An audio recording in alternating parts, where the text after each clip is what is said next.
लखनऊ में अवैध तरीके से हलाल सर्टिफिकेट देने का मामला जमीयत उलेमा ए हिंद के अध्यक्ष मौलाना मदनी से पूछताछ की जाएगी। मौलाना मदनी से पूछताछ करेगी एसटीएफ। मौलाना को ईद के बाद लखनऊ तलब किया गया।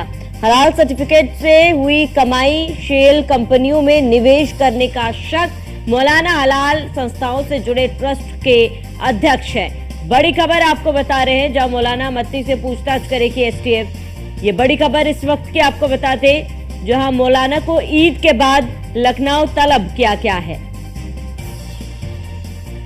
तो हलाल सर्टिफिकेट से हुई कमाई शेल कंपनियों में निवेश करने का इन पर शक है, जिसको लेकर इन्हें तलब किया गया। मौलाना हलाल संस्थाओं से जुड़े ट्रस्ट के अध्यक्ष भी है और ऐसे में अवैध तरीके से हलाल सर्टिफिकेट देने का ये पूरा मामला अब एसटीएफ इनसे पूछताछ करेगी। जमीयत उलेमा हिंद के अध्यक्ष मौलाना मदनी से पूछताछ होगी।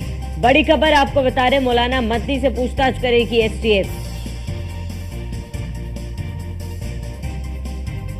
तो मौलाना को ईद के बाद लखनऊ तलब किया गया है। बड़ी खबर आपको बता रहे हैं, जहां हलाल सर्टिफिकेट से हुई कमाई शेल कंपनियों में निवेश करने का भी मौलाना पर शक है और उनसे एसटीएफ पूछताछ करेगी, जिसको लेकर उन्हें लखनऊ तलब किया गया है। ईद के बाद मौलाना को लखनऊ तलब किया गया, जहां पर उनसे पूछताछ की जाएगी। तो जमीयत उलेमा हिंद के अध्यक्ष मौलाना मदनी से पूछताछ होगी। उनपे कई आरोप मौलाना मदनी से पूछताछ करेगी एसटीएफ की टीम। बड़ी खबर आपको बता रहे हैं, जहां मौलाना को ईद के बाद लखनऊ तलब किया गया है और ईद के बाद मौलाना से पूछताछ होगी। कई आरोप मौलाना पर लगे हैं। हलाल सर्टिफिकेट से हुई कमाई शेल कंपनियों में निवेश करने का भी आरोप है। अवैध तरीके से हलाल सर्टिफिकेट देने का भी प्रोडक्ट्स पर आरोप है। तो मौलाना हलाल संस्थाओं से जुड़े ट्रस्ट के अध्यक्ष है और उनसे अब तलब किया गया है।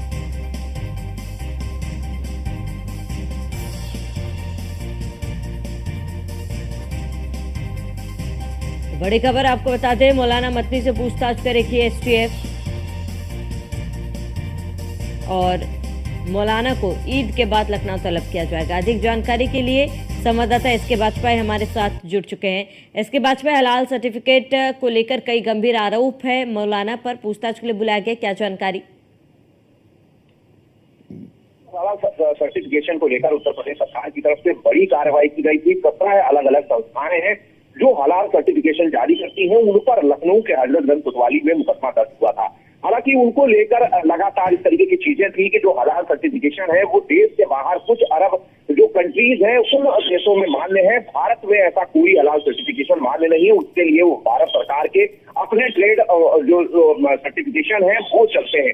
बावजूद इसके बड़े पैमाने पर जो हलाल सर्टिफिकेशन है वो जारी किया जा रहा था। खास तौर पर कुछ कंपनियों विशेष को फायदा पहुंचाने के लिए, धर्म विशेष के लोगों में उस प्रोडक्ट के प्रति अपनी रुचि बढ़ाने के लिए ये जो सर्टिफिकेशन है वो किया जा रहा था। हालांकि पूरे मामले को लेकर उत्तर प्रदेश और पुलिस की एफआईआर के बाद एसटीएफ ने मामले की जांच शुरू की थी। हालांकि पूरे मामले में मौलाना मदनी को अब जो कि 3 हलाल सर्टिफिकेशन कंपनी में राष्ट्रीय पदाधिकारी है और कथित तौर पर जो बड़े पैमाने पर हलाल सर्टिफिकेशन विभिन्न जो उत्पाद हैं कंपनियों के उनको जारी किए गए, जिसके एवज में बड़ी रकम भी उन कंपनियों से ली गई। क्योंकि हलाल सर्टिफिकेशन तभी दिया गया जब उस कंपनी ने संबंधित संस्था को, जिस संस्था ने हलाल सर्टिफिकेशन दिया, उसको जो रकम थी वो अदा कर दी। तो सीधे तौर पर इस पूरी मंशा को लेकर उत्तर प्रदेश एसटीएफ मामले की जांच कर रही है। हालांकि इस जांच के बाद मौलाना मदनी को उत्तर प्रदेश एसटीएफ की तरफ से नोटिस भेजा गया है, जिसमें यह कहा गया है कि ईद के बाद वो आकर अपना पक्ष रखें। तो निश्चित तौर पर इस पूरे मामले को लेकर अब एसटीएफ मौलाना मदनी से पूछताछ करेगी और इस बारे में पूरी जानकारी लेने की कोशिश होगी कि जो हलाल सर्टिफिकेशन जारी किया गया उसका आधार क्या था। भारत के खासतौर पर उत्तर प्रदेश में जो उत्पाद विभिन्न कंपनियों के आ रहे हैं उन पर हलाल सर्टिफिकेशन किस नियम के तहत दिया गया और सीधे तौर पर अब कहां से उनको इसकी अधिकारिता मिली, किस तरीके से उन्होंने किस नियम के तहत ये सर्टिफिकेशन अपनी अलग अलग संस्थाओं की तरफ से जारी किए हैं और इससे जो पैसा मिला उस पैसे को कहां लगाया गया। क्योंकि अभी तक की जो चीजें निकलकर सामने आई है उसमें ये खुलासा हुआ है कि बड़े पैमाने पर जो पैसा हलाल सर्टिफिकेशन के बदले में मिला उनको शेल कंपनियों में लगाया गया। हालांकि इस पूरे मामले को लेकर एसटीएफ अलग अलग स्तर पर जांच कर रही है। मौलाना मदनी से पूछताछ के बाद कहीं न कहीं बहुत सारी चीजें साफ होंगी। उसके बाद ये निकलकर सामने आएगा कि आखिर जो सर्टिफिकेशन दिए गए उसके बदले में जो पैसा मिला वो पैसा कहां पर प्रयोग किया गया, उसका काम किस तरीके से लिया गया और किस किस मद में ये पैसा खर्च हुआ। ये बहुत सारी चीजें हैं जिनको एसटीएफ जांच करेगी। तो निश्चित तौर पर मौलाना मदनी से पूछताछ के बाद बहुत सारी चीजें और हलाला सर्टिफिकेशन से जुड़ी हुई निकलकर सामने आएंगी। बिल्कुल एसके वाजपेयी, क्योंकि देखिए सर्टिफिकेशन, हलाल सर्टिफिकेशन को लेकर योगी सरकार जहां एक तरफ सख्त है और अब मौलाना से भी पूछताछ की जाएगी, इसके वाजपेयी क्या लगता है मौलाना से जुड़े कई अन्य नाम भी सामने आ सकते हैं, उनके खिलाफ भी कार्रवाई की जा सकती है?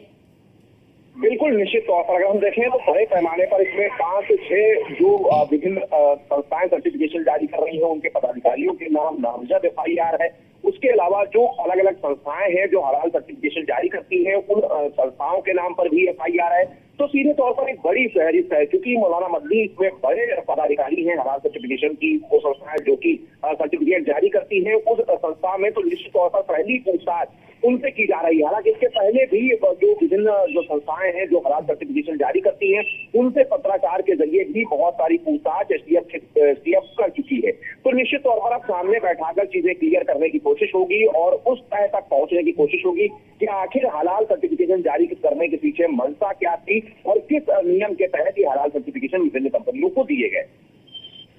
ठीक है, इसके बाद से तमाम जानकारी के लिए आपका बहुत बहुत शुक्रिया।